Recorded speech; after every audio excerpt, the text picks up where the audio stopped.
बच्चों कैसे हो सारे लोग। आज हम लोग ओसिलेशंस स्टार्ट करेंगे और वेव मोशन के लिए ओसिलेशन बहुत इम्पॉर्टेंट है, चैप्टर है। इसकी सारी कंसेप्ट बेसिक्स जो हैं कुछ 9th क्लास के भी यूज़ होंगे, उनको मैं फिर से एक बार रिकैप करा दूंगा। अगर आपने oscillations and wave motion complete कर लिया खूब अच्छे तरीके से, तो ये मान के चलिए कि आईआईटी में और नीट में कई सारी प्रॉब्लम्स जो हैं सॉल्व हो जाएंगी। इवन एडवांस तक की प्रॉब्लम्स, मेरे वीडियोस देखेंगे तो आईआईटी की एडवांस तक की प्रॉब्लम सॉल्व हो जाएंगी आप लोगों से। तो सबसे पहले ये ध्यान रखना बच्चों कि ये वीडियोस देखने के बाद एससी वर्मा की जो प्रॉब्लम्स हैं सिंपल हार्मोनिक मोशन की और वेव मोशन की, उनके भी वीडियो लिंक आपको कमेंट बॉक्स में मिल जाएंगे। तो आप सारे बच्चे कमेंट बॉक्स में इनके लिंक भी देख लेना, कमेंट बॉक्स में भी, क्योंकि डिस्क्रिप्शन के टाइम पे कौन सा वीडियो नंबर है ये आप नहीं डाल सकते हो। तो आपको कमेंट बॉक्स आप चेक कर लेना इनके वीडियोस के, वहाँ पे आपको ये सारी चीज़ें मिल जाएंगी। और बच्चों वीडियोस पूरे कंप्लीट देख लेना। ये जो 2 वीडियोस होंगे सीक्वेंस में, इनके बाद अगर आप बुक भी आगे के वीडियो नहीं भी देखोगे और आप बुक से आप पढ़ना शुरू करोगे तो आपको सारी चीज़ें समझ में आ जाएंगी। तो सबसे पहले हम लोग स्टार्ट करेंगे, कुछ बेसिक्स स्टार्ट करेंगे ओसिलेशंस के। वो फॉर एग्जांपल कि पीरियोडिक मोशन क्या है बच्चों। तो पीरियोडिक मोशन का मतलब होता है कि when a body repeats its position after a regular interval of time, then such type of motion is called periodic motion. For example, कि जैसे जब कोई बॉडी अपनी पोजीशन को एक रेगुलर इंटरवल ऑफ टाइम के बाद फिर से रिपीट करती है, तो उसको हम क्या कहते हैं, पीरियोडिक मोशन कहते हैं। जैसे कि ये सन है बच्चों, और अर्थ जो है एक रेगुलर इंटरवल ऑफ टाइम के बाद, ठीक है, ये अर्थ है कितने टाइम के बाद आप देखोगे 365 डेज, वैसे 365.25 होता है, रफली 365 डेज के बाद फिर से पोजीशन को अपनी, ये यहाँ पे अगर है तो फिर से वहीं पे आ जाएगी, 365 डेज के बाद है। इवन अगर आप सिंपल पेंडुलम की बात करें, ठीक है कि नहीं, और अगर एयर रेजिस्टेंस नहीं है और ये ओसिलेशन में है तो ये जा करके वापस फिर लौट आएगा इस तरीके से। तो एक रेगुलर इंटरवल ऑफ टाइम के बाद फिर से अपनी पोजीशन क्या कर रहा है, रिपीट कर रहा है, ठीक है कि नहीं। तो when a body repeats its position after a regular interval of time, then such type of motion is called periodic motion कहते हैं बच्चों, ठीक है कि नहीं। तो ये हो गई पीरियोडिक मोशन की बात। अब आती है बात बच्चों ओसिलेटरी मोशन क्या होता है। तो ओसिलेटरी मोशन में क्या होता है बेटा कि जैसे कि बॉडी एक मीन पोजीशन है और इस मीन पोजीशन के रिस्पेक्ट में बॉडी पहले यहाँ गई, फिर यहाँ आई, फिर यहाँ पे आ गई।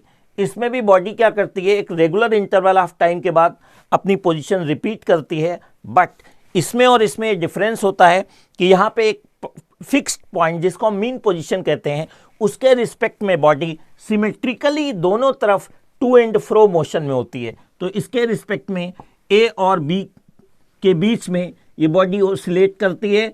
इन ए और बी को हम एक्सट्रीम पोजीशंस कह सकते हैं। तो पहले ए से यहाँ पे मीन पोजीशन से ए पे गई, फिर ए से बी पे आई, फिर बी से ए पे आ गई। तो ये मोशन बेटा कैसा हो जाएगा, आपका ओसिलेटरी मोशन होगा। जैसे सिंपल पेंडुलम का भी मोशन क्या है, ओसिलेटरी मोशन। जितने भी ओसिलेटरी मोशन है ऑल आर पीरियोडिक, ठीक है, लेकिन जरूरी नहीं कि सारे पीरियोडिक ओसिलेटरी मोशन हो। तो बच्चों तो बेटा ये ओसिलेटरी मोशन भी हो गया आपका। अब आती है बात हार्मोनिक मोशन क्या होता है कि if we can express the motion of a body in terms of sine function और cosine function, then such type of motion is called harmonic motion. तो फॉर एग्जांपल अभी हम लोग आगे जब डिटेल में पढ़ेंगे तो उसमें देखेंगे कि डिस्प्लेसमेंट बॉडी का किसके बराबर है, y = a sin omega T का, या कई बार डिस्प्लेसमेंट हम x से डिनोट करेंगे तो a cos ओमेगा टी हो गया, ठीक है। वेलोसिटी जो है इस y अगर हम लेते हैं तो a omega cos omega T हो जाएगा। तो आप देख रहे होगे कि डिस्प्लेसमेंट जो है साइन का फंक्शन है, वेलोसिटी भी cos का फंक्शन है। तो डिस्प्लेसमेंट, वेलोसिटी या एक्सेलरेशन के एक्सप्रेशन में अगर साइन या कोसाइन फंक्शन अगर आ जाता है किसी टाइप के मोशन में, तो इस टाइप का जो मोशन होगा वो क्या कहा जाएगा, हार्मोनिक मोशन होगा, क्योंकि साइन और कोसाइन फंक्शन को हम हार्मोनिक फंक्शंस भी कहते हैं इसलिए। अब इसके बाद आती है बात सिंपल हार्मोनिक मोशन की बात आती है, ठीक है। तो सिंपल हार्मोनिक मोशन में पहली बात तो ये है कि ये हार्मोनिक मोशन होना चाहिए, ठीक है कि नहीं। हार्मोनिक मोशन में क्या होगा कि पहले तो साइन और कोसाइन पे डिपेंड करेगा, वन थिंग। ओसिलेटरी होगा मोशन, इसी तरीके से जैसे पहले क्या होगा कि बेटा कि मीन पोजीशन के रिस्पेक्ट में body to and fro oscillatory motion में होगी, ऐसे जाएगी फिर आएगी वापस जाएगी, ठीक है। और तो इसका मतलब ओसिलेटरी है तो नेचुरल है, कैसा होगा, पीरियोडिक मोशन भी होगा ये। एंड सेकेंड थिंग ये है कि सिंपल हार्मोनिक मोशन की जो सबसे बड़ी कंडीशन है वो ये है कि फोर्स जो है इस टाइप के मोशन में बच्चों, फोर्स डायरेक्टली प्रोपोर्शनल, कौन सा फोर्स, रीस्टोरिंग फोर्स बच्चों, डायरेक्टली प्रोपोर्शनल टू किसके होगा, माइनस वाई के होगा प्रोपोर्शनल। या एक इसको और आगे थोड़ा सा अगर फोर्स को मास इनटू एक्सीलरेशन कह देते हो तो उस हिसाब से a acceleration a directly proportional to होगा माइनस वाई।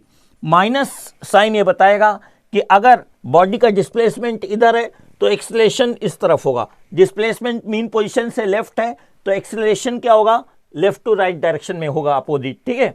तो ये सफिशिएंट कंडीशन है किसी भी बॉडी के मोशन के लिए। अगर हमने किसी तरीके से भी acceleration proportional to minus Y कर दिया मोशन में तो गारंटेड है कि वो मोशन कैसा हो जाता है बच्चों, सिंपल हार्मोनिक मोशन हो जाता है, ठीक है कि नहीं। तो पहले क्या क्या कंडीशन है कि पहले तो ओसिलेटरी मोशन होना चाहिए, यानी कि मीन पोजीशन के रिस्पेक्ट में सिमेट्रिकली आइदर साइड पे क्या होना चाहिए, ओसिलेट होना चाहिए। सेकेंड थिंग हार्मोनिक मोशन होना चाहिए, मतलब साइन या कोसाइन पे डिपेंड करना चाहिए। थर्ड थिंग ये है कि एक्सेलरेशन जो भी होगा पार्टिकल का, जो एसएचएम में होगा या कोई बॉडी सिंपल हार्मोनिक मोशन में है, उसका एक्सेलरेशन माइनस वाई के प्रोपोर्शनल होगा, यानी कि जैसे से डिस्प्लेसमेंट इंक्रीज होगा एक्सेलरेशन भी इंक्रीज होगा, बट अपोजिट डायरेक्शन में। अगर डिस्प्लेसमेंट इधर है तो एक्सेलरेशन क्या होगा, उल्टा होगा इसका, ठीक है कि नहीं। ओके, तो students now we are going to discuss some important terms related to oscillation. कुछ बहुत इंपॉर्टेंट टर्म्स हैं जिनको हमें समझना बहुत ज़रूरी है ओसिलेशन चैप्टर के लिए और वेव मोशन के लिए भी। हालांकि ये जो जितनी भी चीज़ें हैं इनमें 3 चीज़ें हम लोग 9th क्लास में पढ़ चुके हैं, बट अभी एक चीज़ और हमें 2 चीज़ें और पढ़नी है, एंगुलर फ्रीक्वेंसी और फेज, ये हमें 11th में पढ़ना होता है। तो बच्चों एम्पलीट्यूड क्या होता है, सबसे पहली चीज़ है कि सपोज करो बेटा कि सिंपल पेंडुलम का एग्जाम्पल ले लेते हैं बच्चों, ये है, ठीक है कि नहीं। तो ये इसकी मीन पोजीशन है, ये ओ है, ये ए है, ये बी है। ये बेटे ओ क्या है, मीन पोजीशन है बेटा, मीन पोजीशन है, और ये मीन पोजीशन है। ए को आप एक्सट्रीम पोजीशन कह सकते हो, एक्सट्रीम पोजीशन। ऐसे ही ये भी बी क्या है, एक्सट्रीम पोजीशन है बेटे, एक्सट्रीम पोजीशन है। तो बात होगी एम्पलीट्यूड की, क्या होती है कि मेन पोजीशन से एक्सट्रीम पोजीशन के बीच जो शॉर्टेस्ट डिस्टेंस होती है, या यूं कहो कि the maximum displacement from the mean position is called amplitude of the oscillating body. कोई बॉडी ओसिलेट कर रही है तो उसका एक्सट्रीम पोजीशन और मीन पोजीशन के बीच की ये जो शॉर्टेस्ट डिस्टेंस है या मैक्सिमम डिस्प्लेसमेंट है, इसको हम क्या कहेंगे, एम्पलीट्यूड कहेंगे। इसको एम्पलीट्यूड को हम कैपिटल ए और स्मॉल ए से कहते हैं। ध्यान रखना, डिस्प्लेसमेंट एक वेक्टर क्वांटिटी होती है, वो कर्व में नहीं होगी, कर्व नहीं होता वेक्टर, स्ट्रेट होता है, इसको सीधे मिलाएंगे। जब सिंपल हार्मोनिक मोशन की जब हम लोग आगे बात करेंगे तो ये लाइन क्या होता है, कर्व नहीं होती है, वो स्ट्रेट लाइन, क्योंकि ये एंगल क्या होता है, बहुत स्मॉल होगा सिंपल हार्मोनिक मोशन में। तो ये जो मोशन होगा वो ऑलमोस्ट लीनियर मोशन होगा स्ट्रेट लाइन में, ठीक है कि नहीं, लीनियर मोशन होगा, ऐसे ऐसे होगा, ठीक है कि नहीं। ये तभी पॉसिबल है जब एंगल बहुत स्मॉल। अब ये ओसिलेटरी मोशन है, सिंपल हार्मोनिक मोशन नहीं है बेटा। क्यों? क्योंकि एंगल थोड़ा ज्यादा दिख रहा है, थोड़ा कम एंगल होगा तो ये क्या होगा, लीनियर मोशन में ओसिलेट करेगी बॉडी, ठीक है कि नहीं, लीनियर ऐसे। तो एम्पलीट्यूड क्या होता है, मीन पोजीशन से आइदर साइड पे जो maximum displacement oscillating body cover करती है उसको हम एम्पलीट्यूड कहते हैं। कैपिटल ए और स्मॉल ए से डिनोट करते हैं। पहली डेफिनेशन हो गई। टाइम पीरियड क्या है? Time taken to complete one oscillation is called time period. Depend करता है, अगर पीरियाडिक मोशन है, ठीक है, बॉडी रिवॉल्व हो रही है, ऐसे ऐसे घूम रही है, ठीक है, जैसे फैन घूमता है, ठीक है कि नहीं, तो उसके केस में हम कह देंगे कि time taken to complete one revolution is called time period. कोई बॉडी ऑसिलेट कर रही है तो हम कह देंगे कि time taken to complete one oscillation. One oscillation कब माना जाएगा बेटा? जब इधर से ऐसे गए जाए, ऐसे आए, फिर यहां से आए। अगर आप मीन पोजीशन से स्टार्ट करते हो, अगर आप यहां से स्टार्ट करोगे, यहां से स्टार्ट करोगे तो फिर आपको ये ऐसे दिलना पड़ेगा। इधर गया, ए से ओ होते हुए बी तक आया, और बी से वापस ए तक जाने में जो टाइम लगेगा उसको हम वन टाइम पीरियड कहेंगे। ठीक है कि नहीं बच्चों? तो आपको आई होप समझ में आ गई होगी बात ये कि टाइम पीरियड क्या होता है। Time taken to complete one oscillation is called time period कहते हैं। ठीक है, अब आती है फ्रीक्वेंसी। न्यू से डिनोट करते हैं। फ्रीक्वेंसी क्या होती है? नंबर ऑफ ऑसिलेशंस मेड पर सेकेंड। अगर बॉडी ऑसिलेट कर रही है, अगर बॉडी रिवॉल्व कर रही है, तो नंबर ऑफ रिवॉल्यूशंस मेड पर सेकेंड इज कॉल्ड फ्रीक्वेंसी कहते हैं। ठीक है कि नहीं? अगर आगे चल के वेव की जब बात आएगी, जब हम वेव मोशन पढ़ेंगे, तो एक साइकिल, दूसरा साइकिल, तीसरा साइकिल, अगर एक सेकेंड में 3 साइकिल हुए तो फ्रीक्वेंसी 3 हर्ट्ज होगी। एक साइकिल, ये साइकिल कहेंगे, तब हम ऑसिलेशन या रिवॉल्यूशन नहीं कहेंगे, साइकिल कहेंगे तब जब हम वेव की बात करेंगे। ठीक है कि नहीं? फिलहाल हम अभी ऑसिलेशंस की बात करेंगे इस वाले चैप्टर में हम। ओके, तो मेरे बच्चों, फ्रीक्वेंसी क्या होती है कि नंबर ऑफ ऑसिलेशंस मेड पर second is called frequency. For example कि एक सेकेंड में ये ऐसे एक ऑसिलेशन, दूसरा ऑसिलेशन, ठीक है, फिर तीसरा ऑसिलेशन, एक सेकेंड में ऐसे 3 ऑसिलेशन अगर कर देगा तो फ्रीक्वेंसी कितनी हो जाएगी? 3 हर्ट्ज हो जाएगी, या 3 ऑसिलेशंस पर सेकेंड कह सकते हो आप। ठीक है, अच्छा, अब आती है बात एंगुलर फ्रीक्वेंसी की।